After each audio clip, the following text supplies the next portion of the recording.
అన్ఎక్స్పెక్టెడ్గా వెళ్ళిపోయాడు. ఎక్కడికి వెళ్ళిపోయాడు ఏంటో ఆచూకీ లేదు. ఈమెకు కనీసం కేసు వేయడానికి లేదు, డైవర్స్ లేదు. ఎన్ని సంవత్సరాలు చూసి తను ఇంకో పెళ్లి చేసుకునే అవకాశం ఉంది? ఒక మనిషి మిస్ అయిన తర్వాత మిస్సింగ్ కంప్లైంట్ ఇవ్వాలండి.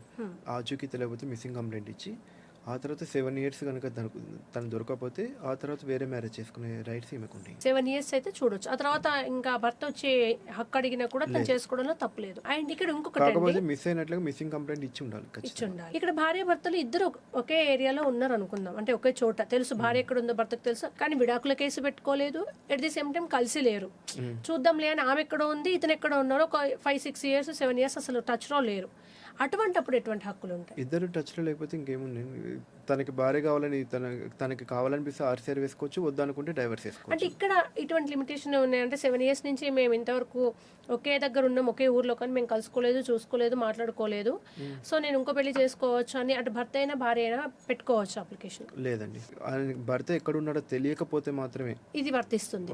అవును, కానీ భర్త ఎక్కడ ఉన్నాడో తెలిస్తే కనుక 2 years సెపరేట్ గా ఉంటే డిసెషన్ గ్రౌండ్ మీద డైవర్స్ అప్లై చేసుకోవచ్చు. అంటే 2 సంవత్సరాల దూరం ఉంటే చాలు. 2 సంవత్సరాల దూరం ఉందంటే తను దూరం వస్తే కాదు, తనని వదిలేసి స్పౌస్ వెళ్ళిపోతే 2 years అయిపోయింది, మళ్ళీ రీజాయిన్ కాలేదు, సో నాకు ఆ గ్రౌండ్ మీద డైవర్స్ ఇవ్వండి అనేసి డిసెషన్ గ్రౌండ్ మీద మనం డైవర్స్ పిటిషన్ ఫైల్ చేసుకోవచ్చు. ఇప్పుడు పిటిషన్ ఫైల్ చేస్తారు అనుకుందాము, ఆ అబ్బాయో లేదా అమ్మాయి వచ్చి లేదు లేదు నేను కలిసి ఉంటానంటే ఎట్లా ఉంటుంది అప్పుడు కేసు? కలిసి ఉంటానన్నా కానీ ఇంకా అప్పుడు కుదరదండి. అప్పుడు ఏంటంటే ఇద్దరికి ఇష్టమైతే ఓకే, లేదు అంటే కోర్టులో డిసెషన్ అనేది ఆ గ్రౌండ్ మీద ఖచ్చితంగా డైవర్స్ వస్తుంది. సపరేట్ గా ఉన్నాను అని సపరేట్ అయ్యి 2 years దాటిపోయిందని కోర్టులో ప్రూవ్ చేయగలిగితే ఖచ్చితంగా డైవర్స్ వస్తుంది.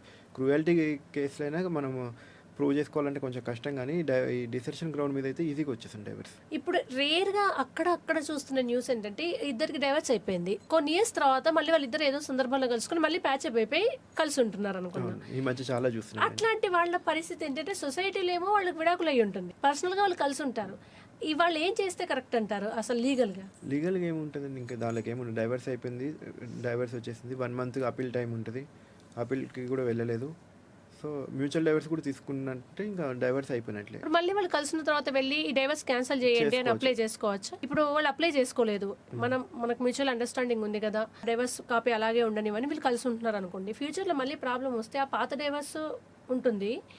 సపోజ్ ఒక అమ్మాయి అబ్బాయితో మళ్ళీ హెరాస్మెంట్ గురైంది అనుకుందాం, అక్కడేమో విడాకులు అయినట్టుగానే ప్రూఫ్స్ ఉన్నాయి లీగల్ గా అన్ని, ఈమెకి ఎటువంటి హక్కులు ఉంటాయి అప్పుడు? డైవర్స్ అయిన తర్వాత మళ్ళీ అతనితో కలిసి ఉంటే కనీసం 498 పెట్టే రైట్స్, ఎలాంటి రైట్స్ ఉండవండి. ఇంకా ఈవెన్ మెయింటెనెన్స్ ఒకటి క్లెయిమ్ చేసుకోవచ్చు లివింగ్ లో ఉంటే కనుక. సో ఇట్లాంటప్పుడు అటు అమ్మాయి అయినా అబ్బాయి అయినా మళ్ళీ కలిసి ఉన్నప్పుడు పాత డైవర్స్ క్యాన్సిల్ చేసుకోవాలి. క్యాన్సిల్ చేసుకోవాలంటే మళ్ళీ పైకోర్టుకి వెళ్ళి అపీల్లో క్యాన్సిల్ చేసుకుని ఒక ప్రొవిజన్ అయితే ఉంది. కంటెస్ట్ డైవర్స్ అయితే చేసుకోవచ్చు. మరి మ్యూచువల్ డైవర్స్ అనేది ఇప్పుడు వరకు అలాంటి కేసు నేను చూడలేదు.